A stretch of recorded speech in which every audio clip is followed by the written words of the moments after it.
ba, sa maling tao. If there's a lesson to be learned about friendships and all these things, ano yun? Yun na naman.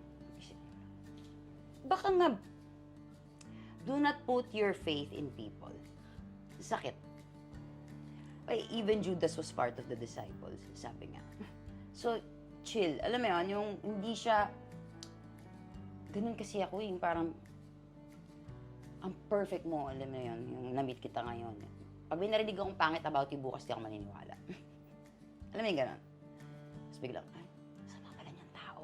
Alam mo yun, masakit eh. Ba't ka naiiyak? Nakakainis. Sabi ko sa'yo, kasi parang sakit kaya nun. Hindi, naka-move on na ako. Okay na yun. Para naman hindi. Hindi, kasi syempre,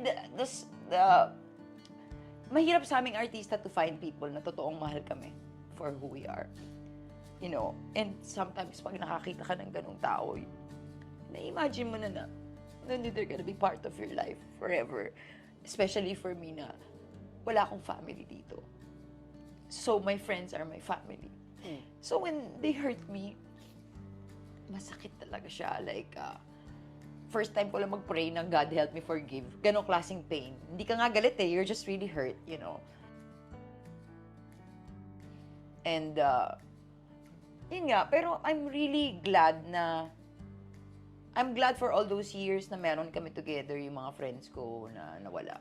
Pero, thank God, hindi na nadagdagan pa yung years ng hindi naman pala sila totoo sa'yo. Parang, they just wanted good times. Masayang, ano yan?